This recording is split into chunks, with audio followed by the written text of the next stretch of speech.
নমস্কার। আজ আমি রবীন্দ্রনাথ ঠাকুরের লেখা সম্পত্তি সমর্পণ গল্পটা নিয়ে আলোচনা করব। জগন্নাথবাবু তার অনেক বড় বাড়ি এবং তার অনেক সম্পত্তি নিয়ে তার ছেলে এবং নাতিকে নিয়ে তার বাড়িতেই থাকেন। বউ মারা গেছেন এবং বৌমাও মারা গেছেন। কিন্তু হঠাৎ করে জগন্নাথবাবুর ছেলে একদিন বাবার উপর ক্রুদ্ধ হয়ে তার নিজের ছেলেকে নিয়ে বাড়ি ছেড়ে দেবে বলে সিদ্ধান্ত নিলেন। কিন্তু জগন্নাথবাবু ছেলেকে বললেন যে এরকম অনেক বউ মারা যাওয়া বা আমার বউও মারা গেছে, তোমার মা মারা গেছে, তোমার দিদা মারা গেছে, এরকম তো হয়েই থাকে। কিন্তু জগন্নাথবাবুর ছেলে শুনলেন না এবং বললেন তিনি বাড়ি ছেড়ে তার পিতাকে ছেড়ে অনেক দূরে চলে গিয়ে একা থাকতে চান। তখন জগন্নাথবাবু বললেন যে ঠিক আছে, তুমি চলে যাও, তাহলে আমার সম্পত্তির এক কণাও তুমি পাবে না। তখন এই বলে বাবা ও ছেলের মধ্যে একটু কথা কাটাকাটি হয়ে ছেলে বাড়ি থেকে চলে গেল তার নিজের ছেলেকে নিয়ে।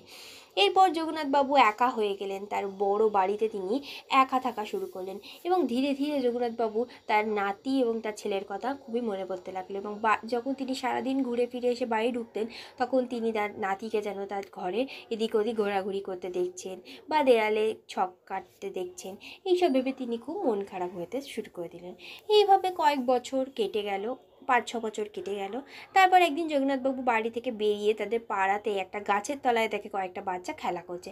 তাদের মধ্যে একটা বাচ্চা ছিল সর্দার। সেই বাচ্চাটাকে জগন্নাথবাবু সেই এলাকায় প্রথম দেখলেন এবং তাকে জিজ্ঞেস করলেন, তুমি কে বাবা? সে বলল, আমার নাম নিতাই, আমি এই পাড়ায় নতুন এসেছি, আমি আমার বাড়ি থেকে পালিয়ে এসেছি, কারণ বাবা আমার জোর করে পড়াশোনা করাতে চাইছিল সেই কারণে। তখন জগন্নাথবাবু সেই বাচ্চা ছেলেটাকে দেখে খুবই আনন্দিত হলেন এবং বললেন, তুমি কি আমার সাথে থাকবে আমার বড় বাড়ি? তখন সেই কথা শুনে বাচ্চা ছেলেটা বললো, হ্যাঁ আমি থাকবো। এই বলে জগন্নাথবাবু তার বাড়িতে তাকে নিয়ে গেল এবং বাচ্চাটিকে বলল, তোমাকে এমন একটা জায়গায় আমি লুকিয়ে রাখবো যেখানে তোমার বাবা তোমাকে একদমই খুঁজে পাবে না এবং তোমাকে আর পড়াশোনাও করতে হবে না। এই কথা শুনে নিতাই খুব আনন্দ হয়ে পড়লো এবং বলল, কোথায় দাদু কোথায়? তখন বলল, রাত হলে নিয়ে যাবো।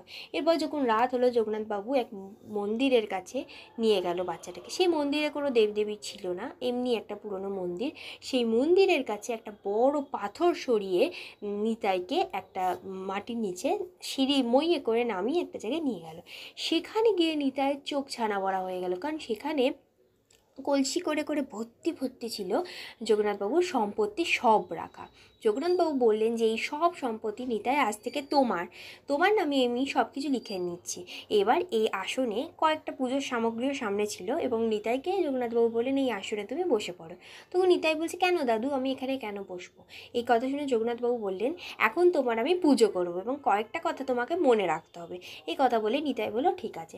এরপর নিতাইকে জগন্নাথবাবু সেখানে বসিয়ে দিলেন।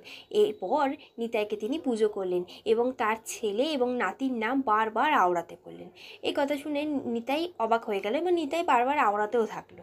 এরপর নিতাইকে বললেন জগন্নাথবাবু যে আমার ছেলে বা তার নাতি যদি এসে যায় এখানে, তাহলে এই সম্পত্তি সব কিছু তোমাকে কিন্তু তাদেরকে দিয়ে দিতে হবে, না এলে এগুলো তোমার।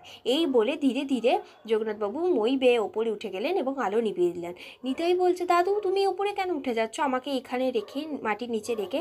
তখন জগন্নাথবাবু বললেন যে এখানে থাকলে তোমাকে কেউ খুঁজে পাবে না। এই বলে হঠাৎ করে জগন্নাথবাবু ওপরে উঠে গিয়ে পাথর দিয়ে জায়গাটাকে ঢেকে দিলেন এবং মাটি দিয়ে দিয়ে জায়গাটাকে চেপে দিলেন, যাতে বাইরের কেউ না বুঝতে পারে নিতাই মাটির নিচে আছে। নিতাই নিচ থেকে প্রচণ্ড চেঁচাতে থাকলো, দাদু আমায় ওপরে নিয়ে চলো, বাবা আমি তোমার কাছে যাব, আমি তোমার কাছে যাব। এই বলে নিতাই চেঁচাতে থাকলো, কিন্তু জগন্নাথবাবু কান পেতে দেখতে থাকলেন যে আওয়াজটা আর আসছে কিনা। যত আওয়াজ আসছে জগন্নাথবাবু তত মাটি চাপাচ্ছে সেই জায়গায়, কিন্তু তারপরেও নিতাইয়ের গলার আওয়াজ কিন্তু শোনা যাচ্ছে। এই বলে জগন্নাথবাবু চলে গেলেন। পরের দিন জগন্নাথবাবু ছেড়ে অনেক বছর পর তার পিতার সাথে দেখা করলেন এবং বললেন, আমার ছেলেকে বাড়ি থেকে চলে এসছে, তুমি কি তাকে দেখেছো? অনেকে বলেছে নাকি সে তোমার সাথেই আছে। এই কথা শুনে জগন্নাথবাবু মাথায় হাত দিয়ে বললেন, হায় রে, ওটা কি তোর ছেলে ছিল? এই বলে জগন্নাথবাবু এবং তার ছেলে মিলে ছুটতে ছুটতে সেই মন্দিরের কাছে, অর্থাৎ জগন্নাথবাবু নিতাইকে যেখানে মাটি চাপা দিয়েছিলেন পাথর দিয়ে, সেইখানে নিয়ে গেলেন। সেখানে গিয়ে বললেন তার ছেলেকে জগন্নাথবাবু যে দেখ তো কোনো গলার শব্দ শুনতে পাচ্ছিস কি না, বাবা বাবা বলে, কিন্তু কোনো গলার শব্দ শোনা গেল না।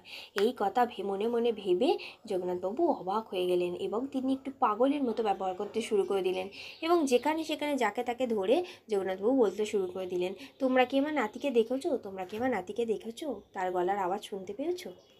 এই বলে গল্পটি শেষ হয়ে গেছে।